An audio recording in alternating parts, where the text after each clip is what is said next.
Hello, everybody. Welcome back to your number one show, the Fantastics Podcast. My name is Renz, and if you are joining us for the first time, we are happy to have you. Quickly like, subscribe, or follow us, depending on which platform you are watching us on. And as usual, I'm in the studio with my one and only ebullient co-host, the octopus of worldwide himself, Sabubu El Kun. I'm back again. Champions League is back. We had giant killers in the FA Cup. And fans, how have you guys been? If they tell you how they don't be sef, you go know say e don be. Everywhere still. Guys, we're watching the FA Cup and it was I don't know, only the FA Cup can bring those kind of intrigues and those kind of stories. Look at Chelsea's struggle at Wrexham. Arsenal also had to battle to overcome Mansfield. And then, it was closely run. Newcastle, Man City was a fight. That The scoreline, scoreline flattered. that scoreline does not translate to what happened on that Yeah, pitch. so it was really a very tough round of the FA Cup. Let's But talk. Let's those let's, that are in the quarterfinals are in the let's talk quarterfinals. about Wrexham that they call them and Chelsea. What happened in that match? In fact, people wanted to swallow. It's not tossing the corner guy. No, everybody knows that tossing in the lineup is a disaster waiting to So happen. if Tosin can struggle against a championship team, then what happens against the Premiership team? Of Or in course, the Champions League? Tosin dey struggle against everybody now. I don't know if the shirt is weighing that heavily on him, but that guy and Sanchez, they are competing for who go F for pass. I don't tire for them. But anyways, Chelsea were able to survive after calling on the big guns. They The had to match bring on João Pedro, it went but into extra time. yeah, That's how tough the match was. but they got over the line, and Rosinho would be hopeful. At least there's a cup pathway for him to make something meaningful out of the What season. about Wolves versus Liverpool? It was like a revenge mission for Liverpool. Yeah, Liverpool came out of the blocks and they wanted to avoid Any a season, repete of what happened in the league. And they got their results. Funny enough, it was also tougher than they would have liked, but that's the level of competition in football these days.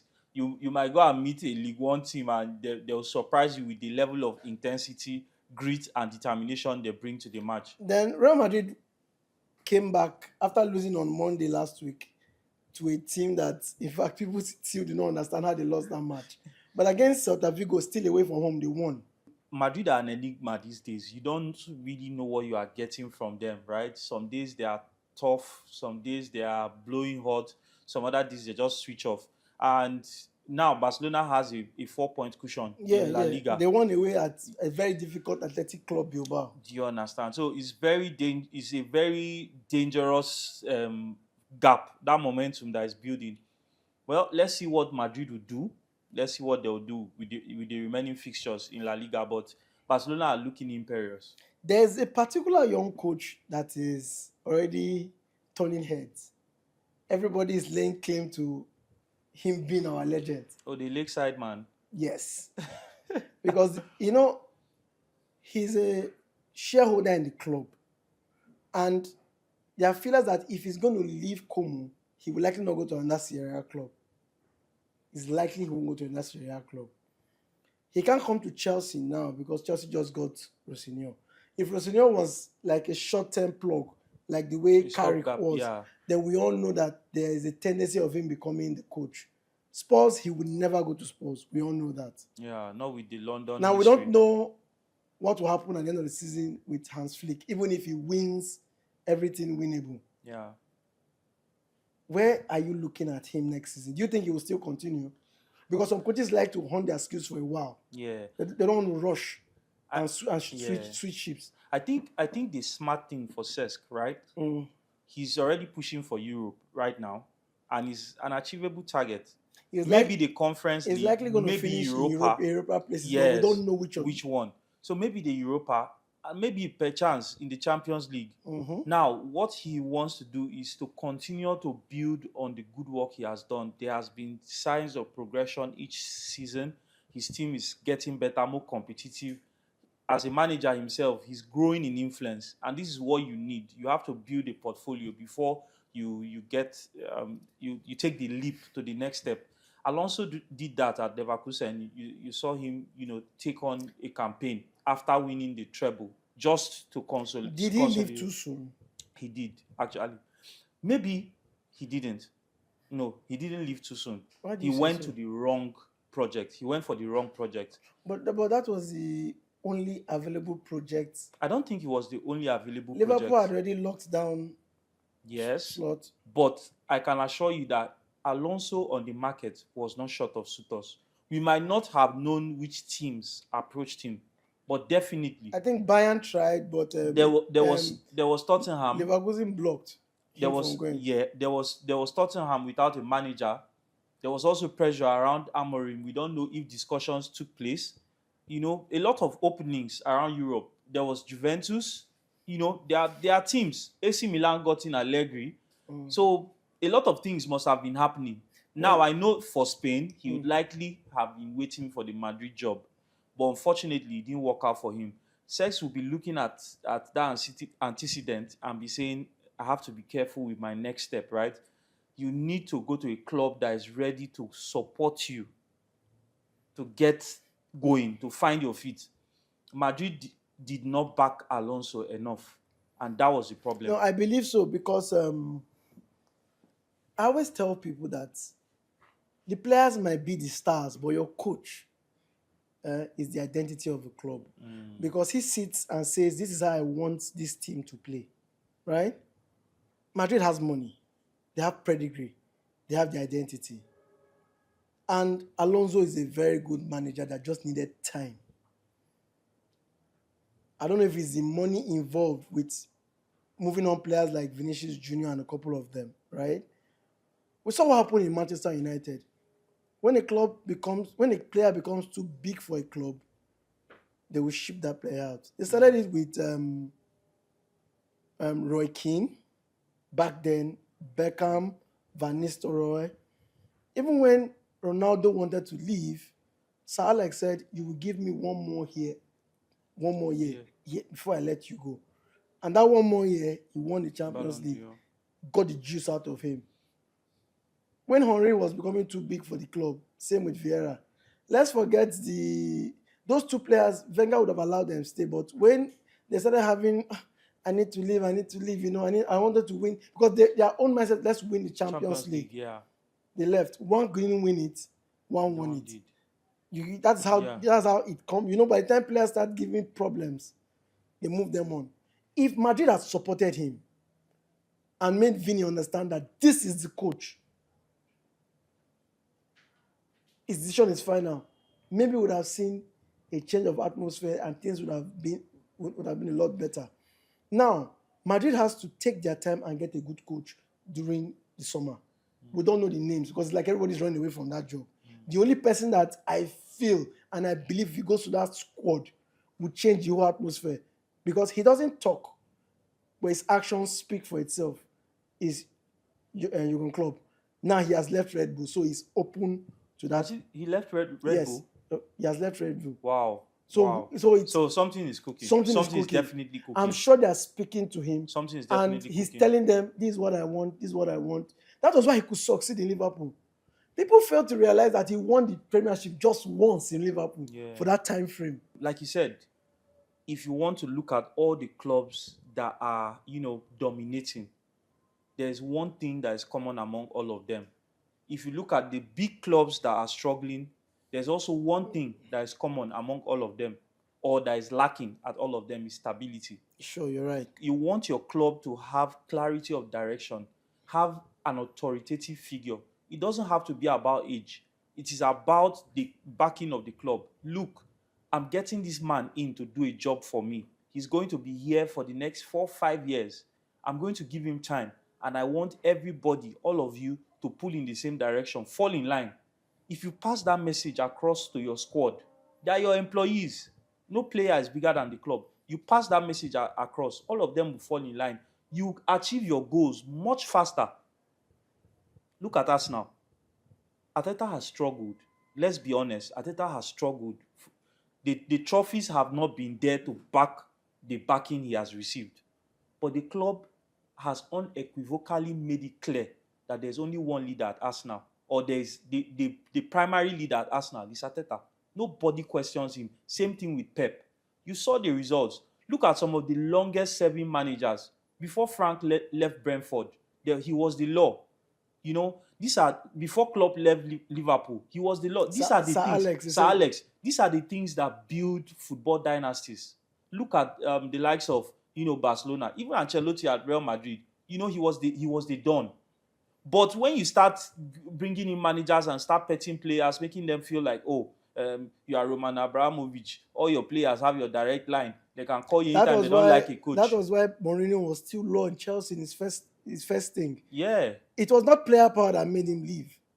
It was just a disagreement between him and the owner of the club. Owner.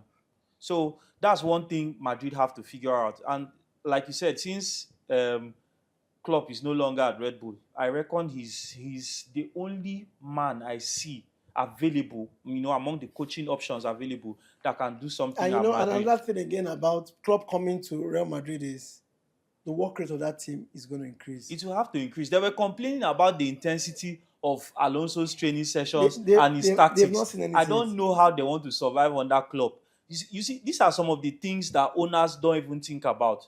You got in a manager that is not even as high intensity. Klopp says his football is heavy metal. They were struggling under Alonso, and you want to get them Klopp. You saw what they did in Dortmund. You saw what they did in Liverpool. Well, let us wait and see. Before we go, let's talk about the Milan derby, because we have less than a minute to go from break. The match was highly anticipated. The investors were going for go. 3 goals will come out over 1.5. Just one goal. Just one. And that was it. Well, everybody expects the co-tenants to always spark it to life when they come together. And the match was not disappointing. It was just very tactical. It was tight. And the good thing, the positive for both teams is that you can see that they are retaking their place at the apex of Italian football. These are the giants that defined the Serie A as an era, alongside the likes of Juve and Parma. So you just have that feeling that, yes, finally, these two are back where they belong. AC Milan took points off Inter, and Inter would have to show mental fortitude not to capitulate like they did last season. As it stands, that's the only trophy they can win, because they're out of the Coppa Italia, they're out of the Champions League. So, it's positive also because they can now focus and they know that they are prosecuting one game every other week. So that's a positive for them. Let's see how that Napoli unfolds. Napoli is third in 56 points, and Como and AS Roma 51.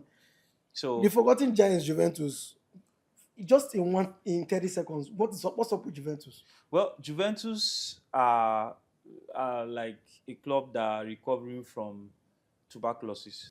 Huh? Yes, the recovery has to be long term. You have to manage them.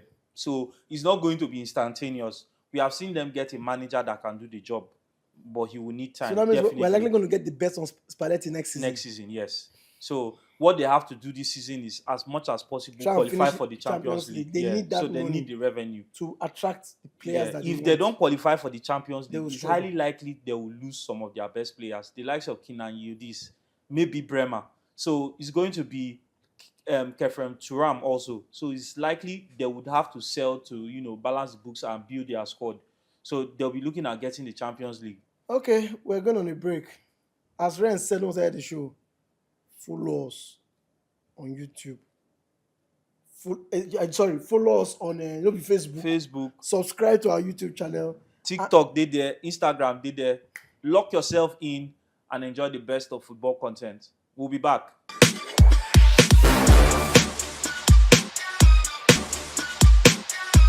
The Champions League round of 16 begins this week, and the draws of the FA Cup quarterfinals will be done later today. So by tomorrow and next tomorrow, everybody would get who and who will be facing each other. But there was one giant killing match we didn't talk about, Port Vale, and I think who was knocked out. One Premiership team was thrown out of. They beat Sunderland. Yeah, Sunderland. and it was shocking for everybody. Even the investors were screaming. But that is this for the FA Cup.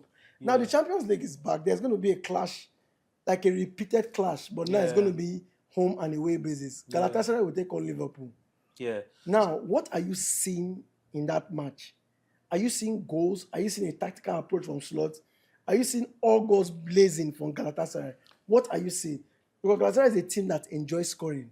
Before we dive into that, the Champions League this round of 16 offers excitement across board, and Fireworks. yeah, so a lot of rematches, a lot of romance and rivalries being rekindled. The likes of Galatasaray, like you mentioned, Newcastle and Barcelona, Chelsea and PSG, Man City, and so man, we are in for fireworks now. Like you said, Galatasaray are a team in Europe that produce intensity.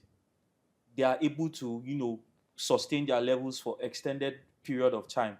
Liverpool are suffering right now. I don't care what anybody says, but Liverpool are kind of suffering. When They you are say not at their suffering, best. what do you mean by that? Are they inconsistent? Yeah, the inconsistency and the levels, they are not able to, achieve the They high can't level. press the way they used to press. Not just the pressing, the impressing. They are not impressing like we are used to. So they are suffering. But like you said, I see goals. I see both teams scoring. So for investors, we're looking at both teams to score, Yeah, or you can play over 1.5. yeah, That depends on yeah. Atlanta Bayern Munich in Bergamo. So the Bergameshi people, they are recovering They too. started picking up. Paladino is cooking something over there. They got in some players, got in Kamadin Sulemana to replace Ademola, and the boy is looking exciting. But Bayern are a whole different level, Yeah. a whole different level. So I'm seeing an over 2.5 game with Bayern win or draw. The worst case scenario for them is a draw. I see them picking up wins home and So are you away. saying Bayern win or draw? Yes. Okay, so for pundits, sorry, for investors, Mm. Bayern win or draw over 1.5 or go. I even see an over 2.5 actually. There are going to be goals. Then Spurs were appalling last week against Crystal Palace. In fact, we can't even talk about it because the match was very shameful. I think that's one of the things we didn't touch on. We talked about it last week, and the reality of a relegation for Tottenham Hotspur Have you seen their is fixtures? getting Have you seen their fixtures? is getting wider, bigger, and scarier. Their fixtures Spurs is Nadai. Spurs are looking like they are going down. And I'm not talking about it's just the way they are playing right now. They got in another manager and they seem even worse for it, to be honest. Okay, so Atletico Madrid versus Tottenham Hotspur at the Metropolitano. Now that's the funny part. For all their struggles in Europe, they seem to play with a certain level of freedom. But I still see Atletico being too strong for them, at least at the Metropolitano. So I would say an Atletico win or draw. It's also going to be one of those games where you see goals. So Well, for me, yeah, it's a straight win for Atletico. straight win. I'll Then say Newcastle Barcelona. Newcastle, Barcelona. Barcelona arrived at Tyneside, and according to their social media, their stars are being lodged at Hogwarts, the hotel where For they the are witches. staying. Yes. So they say the hotel reminds them of Harry Potter. Well, let's hope that Newcastle do not bring magic to their eyes at St. James's Park. They have had an encounter of the level of intensity that Newcastle are capable of. Right now, Newcastle are depleted by injuries. They have a striker that is struggling to score goals. So I still see Barcelona taking away something from St. James's Park. It's no longer unheard of that people can do that, but it's a European night and the atmosphere is going to be charged. really charged. That's the word, charged. So I see both teams scoring. Both that I can be sure of, because that high line will be tested. Anthony Gordon will be licking his lips over that high line. So both teams, teams to to score score. and over 1.5. Yeah. Then that match in Germany, Arsenal versus Bayern Munich and Bayern Leverkusen. Leverkusen. Leverkusen have also sprung a few surprises in the Champions League. But I mean, this is Arsenal. Had a perfect campaign in Europe. I see them getting a straight win. I'm looking at over 1.5 in the game. Okay. I don't know where the goals will come from, but I know 2 goals come out of that game. All right. Bodo Glimt versus Sporting CP in Norway. At a time when we were more ignorant in the earlier stages of the competition, we would say, well, Sporting Giants of Portugal, we see them with a win or draw. Now you can categorically and confidently say that they are going to get wasted in that stadium. It is that Bodo are something else at home. So the worst I can see them coming away with is a draw, Same and we here. will see goals in I'm, that I'm match. looking at Bodo Glimt's win or draw and over 1.5. Yeah. Now, I don't want to say go. Why am I saying so? No, it's Sporting might not even score. It's risky. It's risky. Sporting They might might not even get a goal. and Bodo Glimt can pump them 4-0. 4-0, yes, So- or 3. So it's over 1.5 is a safe one. Then PSG and Chelsea impact the Prince in Paris. Yeah. So that's one of the headline fixtures for Wednesday. Look, it's a match that, in fact, I shouldn't be talking about it. What do you see for PSG Chelsea? Because most times I see 2 things in that match. The first thing I see is if Chelsea can get their defensive shape if they can get that defensive shape intact, then they have a level of control of PSG's wingers. But if their defense line goes away, they will be pumped. Why am I saying so? Because your best form of attack is defense. So that defense has to hold its own to allow people like them, Parma, Caicedo. Caicedo will have to work more than normal in that match that day. And Joao Pedro has to be direct. This is a match that any half chance you must take it. You want to know why? Because there's nothing worse than you are under pressure in the return leg. Yeah. And you see those Parisians, in the return leg, they will come out.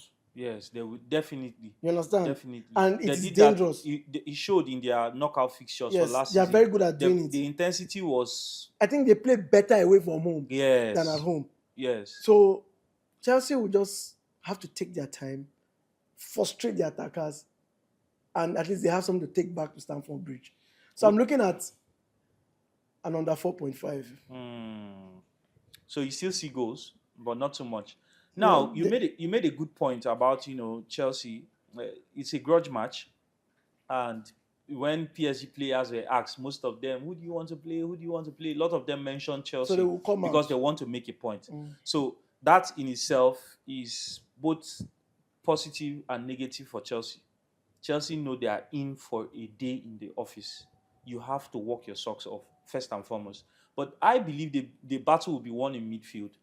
Now, PSG might likely be missing Ruiz, maybe João Neves. That plays into Chelsea's hands. Vitinha, the orchestrator in chief, is still there. They might get Emery, and there's this other exciting young player from PSG's academy that's really balling right now. So those are possibilities. Chelsea, first and foremost, need to survive PSG's press. Now, Maresca used Sanchez's press jitteriness to his advantage during the Club World Cup. Whenever Sanchez was pressed, put it out to the right wing where Kopama and Malo Gusto were running riot that day. So I don't know what Rosinio might plan, but he has also played PSG to good effect in the League One, so he'll be very familiar. Let's just see what he deploys and if that works out The for only him. advice I would give to Chelsea is they should avoid the red card in that match. You know why? If they get a red card, especially if the red card comes from the midfield, Caicedo, I'm saying his name small. Red card FC. If Chelsea gets a red card in that match, they should forget about the tie completely. Because first of all, a red card would likely make them lose the match, and that player will not be available for the return leg. Yeah, and then of course with a numerical, PSG know how to make that one count. So, well, red card FC, they don't advise you now. Then be very careful. The final match is Real Madrid versus Manchester City.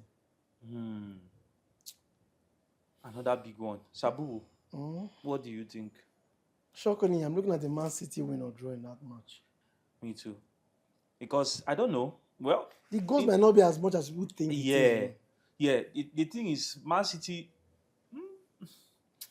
And under Ah, 4.5 might not give you enough points. But if you have the mind, play under 3.5. yeah, I think so. But you can also play because that match is looking like a draw for me. It's A looking draw very is smelling much all over like the match. it's smelling draw. But like you said, it's safe to go with a Man City win or draw. Man City win or draw. I would go with that option. Okay, so let's go to the weekend fixtures in the Premiership. Burnley will need to beat Bournemouth. They don't have a choice. That's the only thing I would say. I don't know if you have anything to say. Will they be able to beat Bournemouth? Another That's thing. the question. It's not about whether they have to, can they? Then And it's highly unlikely. Arsenal will need to beat Everton. Yeah. I, Arsenal are not incapable of producing that result. Everton are a tough side. Somehow they went up a notch after Jack Grealish got injured. Maybe with moving Iliman Ndiaye back to his natural flank, he has also been able to bring flair, and they have been able to incorporate some other talents on the other flank. So they are looking good. But Arsenal, 3 points for me. Chelsea will have to be tactically very good to beat Newcastle. Yeah, Newcastle have never looked this vulnerable. They have never looked So this I saying this is the vulnerable. best time for There's Chelsea to no play them. there's no Guimaraes. There, some other key players are battling with fitness. So, Chelsea win or draw. Same here. Now there's going to be a very crazy match at the Queen Elizabeth Stadium in London. West Ham are already seeing that they have every chance to escape relegation. Can Man City go there and beat them? Yes, they can. Because West Ham, I call them, they know how to do what they call the dog fight. They are dirty to play. Yeah. They So are physical. it's I know City has a return leg in the Champions League. it's a typical Nuno fixture. Mm. So some other teams that Champions League that teams that are playing themselves, the likes of Arsenal can afford to ring some changes. They have a strong squad that can. Chelsea and Newcastle are both in the Champions League playing themselves. So, well, like you said, Man City will have an eye on their return leg, but they also have a squad that they have an Omar Mamouche, they have the likes of Nico O'Reilly that is on the bench. They have players that can come in and do a job. So I know Pep will not rotate that because he also has his eye on the league. He's still hopeful that something might come out of it. They have a game in hand. So I'll still back Man City to get the result, but a win or draw for Man City. Atletico Madrid Getafe. Do you think they can win that match? Atletico can get the job done. So Real Madrid Elche. Banana skin. Madrid. A win or draw for Madrid. Are you for real? Yeah. They are home. Yes. A win or draw for them. Remember, like you said, they will also have their eye on, depending on the outcome at the Bernabeu, they will have their eye on what's going to happen at the Etihad Stadium. So there might be rotation, there might be some resting of players and all that. Is it this weekend that officially Aston Villa will be out of the race for the Champions League? They're playing United at Old Trafford. Well, those are two rivals. The only person that will benefit from the outcome of that fixture, I assure you, is Chelsea, depending on if they can take care of their business. Chelsea and Liverpool. So, yes, Aston Villa, depending on what they do, it might cement their descent from the Champions League places. Yeah, because they'll be playing on Thursday night in the Europa League. Europa.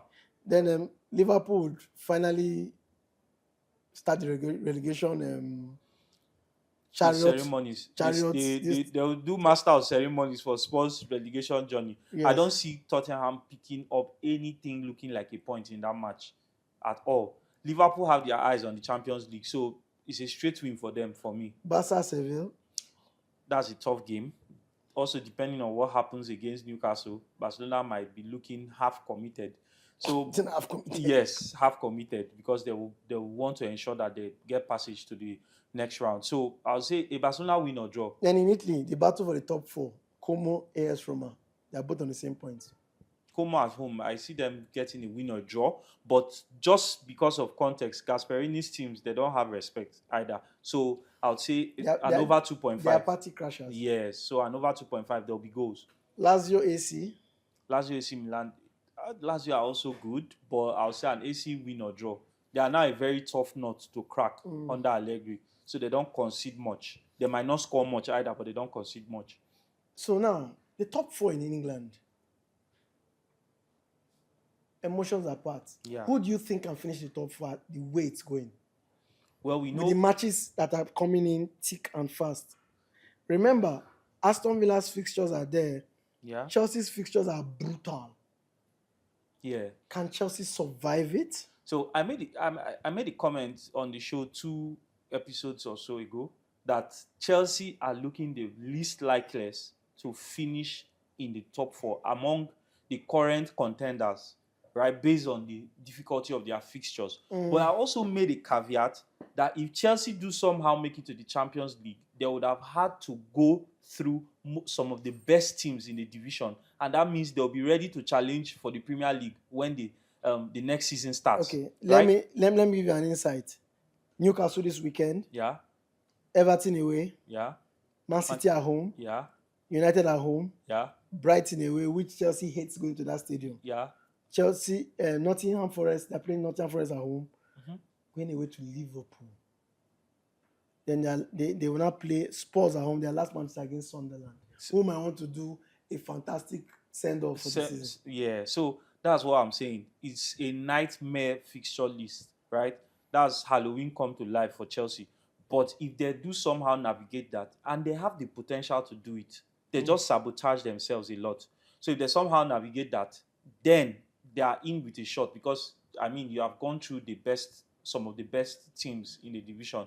You should be able to challenge next season. But like I said, they are looking the least likeliest based on their fixtures. If you were AI or an algorithm, they'll tell you that based on our computations, permutations, and calculation, Chelsea, they look like they will make that top four. But like you said, if you ask me, I'll tell you, Arsenal, Man City are definitely a shoo-in. Manchester United, based on their trajectory under Michael Carrick, look like they're in there. Liverpool look like they can do a better job than Aston Villa. So I'll definitely see them in the top four. I'll definitely back them in the top four.